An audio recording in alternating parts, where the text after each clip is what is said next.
जी, आप सभी को नमस्कार। मैं आप सभी का यहाँ पहुँचने पर अभिनंदन और स्वागत करता हूँ। और मेरे साथ भारतीय जनता पार्टी के हमारे प्रभारी आदरणीय रिचपाल शर्मा जी, मीडिया देख रहे हमारा नरवाना का भाई तागड़ा जी, हमारे नगर पालिका के पूर्व चेयरमैन आदरणीय सेठ भगवान दास जी, लाला हंसराज जी समैन और हमारे बहुत ही स्वाने साथी मीडिया के सारे साथी यहाँ पर उपस्थित हैं। मैं आप सभी का यहाँ आभार प्रकट करता हूँ कि चुनावी रण क्षेत्र के अंदर आपकी व्यवस्थाएं हमसे भी ज़्यादा हैं। हमें तो केवल एक टारगेट को लेकर चलना पड़ता है, आपको पूरा चुनाव देखना पड़ता है।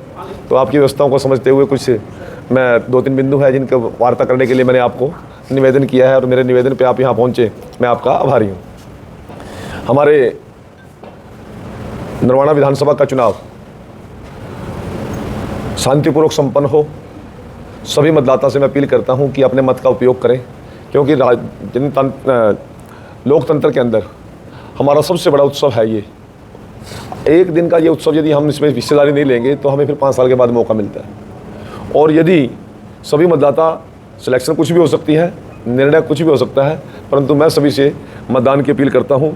और सरकार ने भी और चुनाव आयोग ने भी अच्छी व्यवस्थाएं की होंगी ऐसा मुझे लगता है, क्योंकि हर बार चुनाव आयोग और सरकारें जो भी हों वो करती हैं और हर प्रकार की सुविधाओं को मतदाता की ख्याल करती हैं। मैं सभी मतदाता बंधुओं से, बहनों से, भाइयों से अपील करता हूं कि मतदान अवश्य करें। दूसरा, भारतीय जनता पार्टी के प्रत्याशी के तौर पर हमने कुछ चीज़ें तय की हैं और हम आपके माध्यम से लोगों को ये विश्वास दिलाना चाहते हैं कि नरवाना विधानसभा क्षेत्र 90 के 90 विधानसभा क्षेत्रों में कहीं भी किसी मामले में भी हम उसको पीछे नहीं रहने देंगे।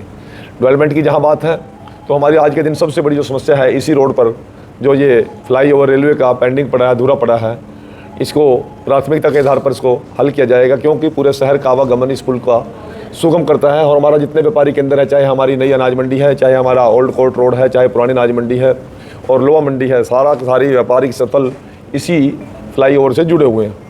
और मेरे जब माननीय मनोहर लाल जी अभी 4-5 दिन पहले मेरे पक्ष में मतदान की अपील करने के लिए आए थे, तो उनको हमने सभी लोगों ने मिलकर ये बात उनका संज्ञान में लाई थी, क्योंकि ये शहरी विकास मंत्रालय और रेलवे और PWD से मिलकर ये काम होने वाला है और उन्होंने इसका संज्ञान लेने की शुरुआत भी कर दी। इसी प्रकार से यहाँ की सीवरेज सिस्टम पूरी तरह फेल हो चुका है।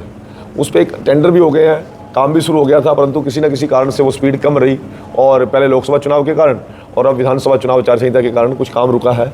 इसको भी हम प्राथमिकता के आधार पर नरवाना की जो सबसे बड़ी प्रमुख समस्या है, इसको निपटाने का काम करेंगे। नरवाना के कुछ क्षेत्र के अंदर, शहर के अंदर पीने के पानी की कुछ समस्याएँ बहुत भयंकर है और जिसमें समय मैं भी भुगतभोगी हूँ आजकल। तो इसको भी हम प्राथमिकता से जो भी व्यवस्थाएं बनेगी और जितना भी बजट बनेगा, हमने मनोहर लाल जी के नॉलेज में दे दी, शहरी विकास मंत्रालय उनके पास है, तो वो उन्होंने कहा कि इसका प्रपोजल तैयार करके बेदी जी आप भिजवाने का काम करें। हम इसको भी प्राथमिकता के आधार पर पीने का स्वच्छ जल पानी लोगों को मिले, इसको भी हम प्राथमिकता के आधार पर लेंगे। एक मेरे गाँव छोटा कड़ौदा का एक बेटा एक्सीडेंट में डेथ हुई और मैं बाई चांस ली बद्दोवाल टोल पर वहीं आस-पास था जब एक्सीडेंट हुआ, तो उस बेटे की डेड बॉडी, जब तक तो मैं डेड नहीं कह सकता, तब तक तो उसमें सांस थे, परंतु जब उसको हम एम्बुलेंस में 112 को फ़ोन करके लेके यहाँ हॉस्पिटल में आए, मुझे तो पहली बार वहाँ जाने का मौका मिला रात को 11:30 बजे। तो वहाँ की व्यवस्थाएं देख के मेरा मन बड़ा खिन्न हुआ।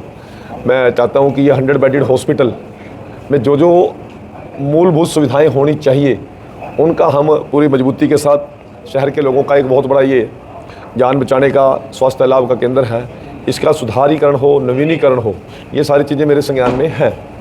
इसी प्रकार से 2 बड़ी समस्याएं हैं, 2 रेलवे फाटक है, हिसार वाली रेलवे फाटक और कैनाल रोड वाली रेलवे फाटक है। इनका भी काम तो काफ़ी बड़ा आगे, परंतु वो पूर्ण नहीं हो रहा। ये शहर के लिए एक बहुत बड़ी समस्या बनी हुई है, जबकि देश के अंदर ऐसी समस्याएं लगभग 10 साल के अंदर हमने समाप्त करने का काम किया। उसके बाद शहर के जो व्यवसायिक हैं, मुझे जहाँ तक जानकारी मिली है, पिछले लंबे समय से कारोबार में कुछ गिरावट आने की वजह से लोगों ने प्लान शुरू किया। जैसे पतराम नगर है, वहाँ से तो लगभग 20% लोग यहाँ से शिफ्ट ही हो गए हैं। हो सकता है कि अपने कारोबार बढ़ाने के लिए अन्य कारण भी हो सकते हैं, परंतु नरवाना का व्यापारी किसी यहाँ की मूलभूत सुविधाओं की वजह से शिफ्ट करे, ये हमारे लिए कोई अच्छी निशानी नहीं है। इनकी ओर भी हमें ध्यान देने की बहुत ज़रूरत है। यहाँ का व्यापार बढ़े और यहाँ की मूलभूत सुविधाएं बढ़े, इस सभी को लेकर मैंने आज आपके सामने ये विज़न रखा है। अब मैं ग्रामीण क्षेत्र की बात करूँ तो ग्रामीण क्षेत्र के अंदर पब्लिक ट्रांसपोर्टेशन का कोरोना काल के बाद काफ़ी दिखते हैं, बच्चों को, महिलाओं को, युवाओं को, कॉलेज गोइंग को, स्कूल गोइंग को बड़ी समस्याएं आती हैं। तो उसका भी बड़ा मुद्दा है मेरे सामने, उसको भी ठीक करेंगे। और बहुत से गांव के अंदर पीने के पानी की भी एक अलग से समस्या खड़ी हो गई है, तो वो विषय भी मैंने बड़े हाई लेवल पे उसकी प्लानिंग बनाई है। और खेल के मामले में नरवाना की जो धरती है ये युवाओं की धरती है, खिलाड़ियों की धरती है। केवल नवदीप स्टेडियम को छोड़कर पूरे नरवाना विधानसभा क्षेत्र के 61 बड़े गांव हैं, उनमें कोई बहुत मौलिक जो ज़रूरतें हैं वो पूरे करने वाले कोई स्टेडियम नहीं है। मेरी प्राथमिकता रहेगी कि उन स्टेडियम्स को एक इतना इंफ्रास्ट्रक्चर दें ताकि यहाँ से ज़्यादा खिलाड़ी पैदा हो सके। और हमारा आपको पता है कि हॉकी में भी काफ़ी यहाँ की टीम का भी नाम है और हमारा पार्टिसिपेशन देश में और दुनिया में रहता है। हॉकी के साथ साथ और अन्य खेलों के अंदर भी पार्टिसिपेशन बढ़े, कुश्ती है, कबड्डी है, वॉलीबॉल है, तो वो सारी चीज़ें हम उसको करेंगे। अभी एक संस्था उझाड़ा में क्या नाम है, प्रयास करके उन्होंने अच्छा प्रयास किया है। और वो स्टेडियम के अंदर मैं जब गया था तो मुझे लगा वहाँ पे सैकड़ों बच्चे, उसमें हमारे कुलदीप चहल जी जो IPS उनका भी बहुत बड़ा योगदान मुझे जानकारी मिली है रहता है। तो ऐसे अन्य गाँव में भी, चाहे दनौदा है, चाहे बड़ा कड़ौदा है, चाहे उझाने के साथ साथ दरौदी है, दमतान है, अपना डाकल है, ये जितने भी बड़े गांव हैं, दनौरी है, इन सब में मैं अच्छी मूलभूत सुविधाओं के हिसाब से अच्छे खेल स्टेडियम बनवा के उनको अच्छी मूलभूत सुविधाएं देने का काम करेंगे। ये मेरी एक प्राथमिकता रहेगी। सर, नशे को लेकर क्या कुछ किया जाएगा? फिर नरवाना के अंदर सर नशे से काफ़ी अजम होते हो चुके हैं। देखिए, ये बिल्कुल आपने अच्छा बिंदु उठाया है। मैं जो खेल का मुद्दा उठाया उसका भी इससे भी रिलेशन है।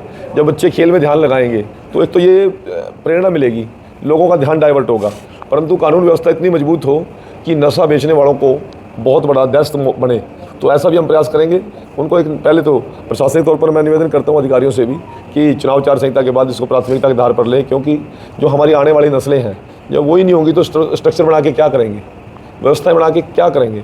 हमारा युवा बचे, हमारे परिवार बचे। आजकल वैसे भी 1 या 2 बच्चों का हमारे परिवारों में रिवाज चल गया है, और वो एक बच्चा भी यदि नशे की लत में जाएगा तो परिवार बर्बाद हो जाते हैं। जब परिवार बर्बाद होते हैं तो वो बददुआएं बहुत बड़ा सरकार के ऊपर एक आक्षेप लगाने का काम करती है। मैं इसको भी प्राथमिकता आधार पर आप लोगों की मदद से, आप लोगों के सहयोग से, क्योंकि मीडिया का भी एक बहुत बड़ा सामाजिक उद्धारीकरण के अंदर, सामाजिक सुरक्षा के अंदर एक बहुत बड़ा रोल रहता है, तो मैं आपके सहयोग से इन सभी कामों को मैं करने का काम करूँगा।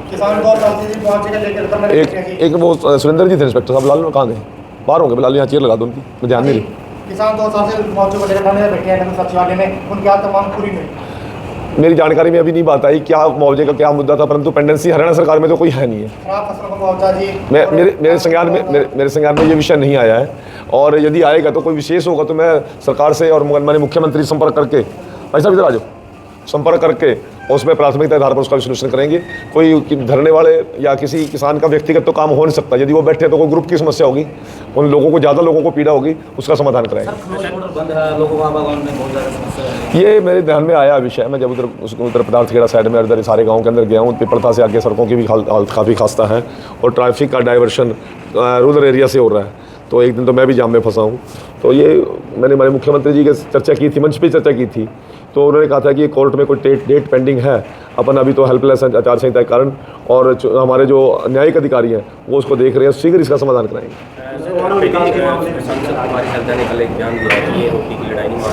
मान सम्मान की लड़ाई, उनका कहना था कि बीजेपी वालों ने गरीब जो लोगों उनका मान सम्मान नहीं किया, इस बारे में क्या कहना? अब शैलजा जी बड़ी नेता, मैं क्या बोल सकता हूँ, उनका सम्मान बचा रहे, मैं तो उसी की दुआ कर रहा हूँ परमात्मा से। कभी उनको भी सोचता हूँ कितना इधर लाना पड़े, उनको अपने सम्मान की सुरक्षा कर ले, हमारे सम्मान की क्या करेंगे। 5 आदमी जीत के गए, 4 आदमी इतने हुड्डा जी माला पर आ रहे हैं, उनको 4 सांसदों को उसको बुलाया तक नहीं। हमारे मान सम्मान की चिंता वो क्या करेंगे, कह रहे थे तो पार्टी छोटे आए समाज के साथ। विकास के मामले में मैं तो पहले ही बोल दिया जी, लेकिन बीजेपी का शासन रहा। बीजेपी का शासन, आप इसको अदरवाइज मत लीजिए। आप भी बड़े जिम्मेवार आदमी हैं, आपको ऊपर कोई जिम्मेवारी डाल लूँ, आप भी ये कहोगे। ये सारा का सारा मुद्दा स्थानीय टीम का होता है, स्थानीय लीडरशिप का होता है। स्थानीय लीडरशिप बार बार पराजित हुई है हमारे यहाँ। अब लीडरशिप लोकल नहीं होगी, बहुत सी चीज़ें तो ऐसी हैं जो सरकार के लेवल की है ही नहीं है, यहाँ की चीज़ें हैं वो यहीं के लोगों प्राथमिक आधार पे हो सकती हैं। जो चीज़ें आपको बड़ी लग रही हैं वो चीज़ें छोटी हो जाएंगी। कल को आपका नुमाइंदा सरकार में आएगा तो सरकार की नुमाइंदगी नहीं कर रहे हैं आप लोग, यहाँ से प्रतिनिधित्व नहीं हो रहा सरकार के अंदर। सरकार तो फिर भी अन्य सरकारों के मुकाबले में ज़्यादा ध्यान दे रही है। आप देखिए ना, पिछली सरकारों में क्या होता था, किस प्रकार का क्षेत्रीय भेदभाव होता था। चुन चुन के इलाकों के अंदर बिजली बंद की जाती थी, नहरी पानी बंद किया जाता था विपक्ष के हल्कों में, तो और नौकरियों में भेदभाव किया जाता था, सबसे निकम्मे अफसरों को उन हल्कों में लगाया जाता था। और आप लोगों को मैं ये बताना चाहता हूँ कि इस बात को सरकार को घेरने की बजाय आपने मतदाता को प्रेरणा देनी चाहिए कि जब देश के अंदर सरकार जो चल रही है, जो प्रदेश में सरकार चल रही है, उसका साथ देने की बजाय आप अलग लाइन पकड़ रहे हो। फिर भी सरकार ने तो इतना बजट नरवाना के लिए दिया, सारी मूलभूत प्राथमिकताएं यहाँ पर दी, और मैं मंत्री रहते हुए 200 चक्कर तो मैंने भी मारे होंगे। खनौरी वाला, ये दरौदी वाला, किसकी सरकार में हुआ है? भीष्म महेंद्र किसकी सरकार में हुआ है? आप नहीं समझ रहे। सरकार का कोई पैर भी तो करने वाला हो ना।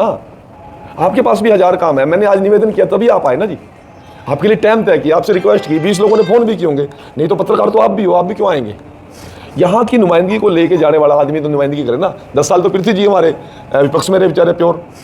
अब गठबंधन की सरकार थी, हमारे रामविलास जी के साथ किस प्रकार का व्यवहार जननायक जनता पार्टी ने किया, वो भी आप लोगों से छुपी हुई बात थोड़ी है। चेयरमैन ही से हटा रहे, किस प्रकार से उनको अपमानित करने का काम किया, तो कुछ छुपी हुई बात नहीं है। सरकार में इतनी बड़ी लीड से जीतने वाले आदमी को सिर्फ एक चेयरमैन बना के छोड़ दिया। जो लोग कुछ भी नहीं थे उनको उससे बड़े बड़े पद दे दिए। जेजेपी ने कोई कसर छोड़ दिया क्या यहाँ पे? हमारे प्रतिनिधि का अपमान करने का काम किया। भूपेंद्र सिंह बड़े नेता यहाँ पर आए हैं, तो एक चर्चा है आजकल जो सामने आ रही है कि जब बीजेपी जीत जाती है तो अगर सीटें करें तो इनेलो से विलय करेगी, तो इस बारे में क्या कहना है? कभी किसी बड़े नेता ने भी कोई बयान कहा कि इनेलो के खिलाफ होगी? मुझे नहीं पता आपके पास कौन सी जानकारी है, मेरे पास तो कोई जानकारी ऐसी है नहीं। सर 90 विधानसभा में नरवाना एक ऐसा हल्का है जहाँ पर एक निजी व्यक्ति है जो हरचंद सरकार है नरवाना के गड्ढे भरने में अपना प्रयास कर रहा है, तो ऐसे में आप की जानकारी निर्वाणा तक है। मेरे पास 22 के 22 जिलों में ऐसी संस्थाएं, ऐसे सामाजिक संगठन, ऐसे इंडिविजुअल व्यक्ति, ऐसी समाज सेवाएं बहुत करते हैं। हमारे शाहबाद में एक 500 यूनिट हर 3 महीने के बाद हम ब्लड देते हैं। कोई भी व्यक्ति 10 किलोमीटर के अंदर एरिया में फ़ोन करेगा, चाहे मैं घर में बैठ के फ़ोन करूंगा, मेरे पास 50 आदमी है तब भी खाना जाता है। वो ये नहीं कहते कि आप तो कोठी वाले हो, आपने खाना कोई मंगा लिया। गरीबों को कंबल बांटते हैं। और उन्होंने 30,000 से ज़्यादा एक्सीडेंटल केस को पीजीआई में एडमिट किया है। संस्थाएं बहुत काम कर रही हैं। हमें ध्यान जहाँ पे गया, मैं खुद मिल के आया हूँ उनसे, हरचंद सिंह जी से, और मैं विशेष तौर से इसी बात के लिए मिल के आया। मैं उनका आभार प्रकट करके आया हूँ। उनके दामाद एक्शन है, वो मेरे दोस्त हैं, उनकी बेटी प्रोफेसर है, मैं पहली बार उनसे मिला हूँ और ये अप्रिशिएशन की काम है। हमें भी कोई ना कोई इस प्रकार का काम, चाहे हम पत्रकार हैं, चाहे हम राजनीतिज्ञ हैं, चाहे कोई अधिकारी, हमें भी ऐसे कोई ना कोई काम लेना चाहिए। एक काम किसी को दिमाग में पकड़ के बैठना चाहिए, हमें उसमें लग जाना चाहिए। इसमें क्या बात है? सारा काम सरकार करेगी संभव ही नहीं है। सरकार आपकी आ जाए, चाहे मेरी आ जाए, चाहे किसी की आ जाए, कुछ सामाजिक काम तो सामाजिक लोग ही करते हैं और ये अच्छी बात है। पूर्व केंद्रीय मंत्री का कल बयान, जैसे आपका नाम आया कि आप नरवाना से चुनाव लड़े, कह रहे हैं उनको तो मैं जानता ही, मेरे को पता है उनका नाम क्या है। कौन है? पूर्व केंद्रीय मंत्री वीरेंद्र सिंह जी ने कहा था। वीरेंद्र सिंह जी कांग्रेस में, मैंने उनसे क्या जान पहचान करनी है भाई? ये क्या कोई सवाल थोड़ी है ये? वो नहीं जानते, बड़ा आदमी है, बहुत बड़ा आदमी है। हम तो जब पैदा नहीं हो, जब वो राजनीति में थे, मैं उनको क्या मुकाबला कर सकता हूँ उनका? भूपेंद्र सिंह हुड्डा 2 लाख नौकरियों की कह रहे हैं जी, तो आपकी तरफ से क्या देंगे? 2 लाख नौकरी पर कोई संगीत बाहर तो कौन देंगे? नरवाने वाले क्यों वो पानी ला रहे हैं? उनके वास्ते कौन है भाई? ये तो वो ग्राउंड है, वो सारा दिन उड़ा को चलेगा। पड़ोदिया में को, धनोदिया में को, अमरगढ़ में को, फ्रेंड में को, फूलिया में को, द्रौपदी में को, सारा दिन उड़ा को चर चला कर जाकर दूध की बाल्टी तो ना उड़ी किलो संगियाँ भरनी है। पहले कितने किन का दी थी? तो चौटाला साहब के टाइम के बाद कौन सी नौकरी लगी है? वो तो नौकरी मनोहर लाल जी की ने दी है और पॉलिसी के तहत दी है। किसी को परेशान नहीं किया। जो काबिल बच्चे थे उनको हमने रोजगार देने का काम किया। आज तीसरी बार हरियाणा में सरकार इसी आधार पर बनेगी और इसी आधार पर बनने जा रही है। और नरवाना के अंदर भी एक बहुत बड़ा वोट बैंक जो मनोहर जी की सोच थी उसके कारण तैयार हुआ है। आज किसान को मुआवजे की बात है, घर बैठे उनको सब चीज़ें मिल रही हैं। एमएसपी देने वाला कोई प्रदेश है क्या देश के अंदर? मैं तो चैलेंज करता हूँ इस बात को। करे ना पंजाब वाले, शुरुआत तो एमएसपी की वहाँ से हुई थी, वो क्यों नहीं बोल रहे? करे ना दिल्ली वाले, क्यों नहीं करते? हिमाचल वाले क्यों नहीं करते? अपने कर्नाटका में जाके नहीं, सिर्फ बयानबाजी करेंगे। ये नायब सैनी जी ने एमएसपी देने का जो वादा किया है, वादा ही नहीं किया, उसको कानून बना दिया और साथ में ये भी कह दिया कि 24 घंटे के अंदर हम आपके अकाउंट में पैसे भी डालने का काम करें।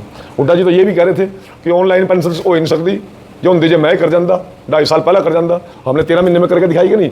जो वृद्धावस्था सम्मान पेंशन आज मिल रही है, वो उस समय अपमान पेंशन थी। 6-6 घंटे बुजुर्ग लाइन में लगते थे, जिंदा की भी पेंशन खाते थे अधिकारी कर्मचारी और मरे की खाते थे। 1,86,000 फेक पेंशन, मैं उस मंत्रालय का मंत्री था, मैंने पकड़ी है फेक पेंशन। एक आदमी की 3-3 जगह पेंशन थी और एक बुजुर्ग ऐसे थे जिनको आज घर में फोन आता है जी अपने कागज पूरे कराओ और आपकी एज होगी पेंशन ले जाओ। आपको हज़ारों उदाहरण मैं दे सकता हूँ। इन लोगों ने काम किया होता तो हमारा नंबर कौन पढ़ने था भाई? हमारा नंबर नहीं पढ़ने था, इतने बड़े बड़े जुगाड़ ले रहे थे। हमारा नंबर तभी पड़ा, इन लोगों ने काम नहीं किया। एक शैलजा जी की एक वीडियो वायरल हुई थी भाई, दिल तो बड़ा है लेकिन दुखता भी है।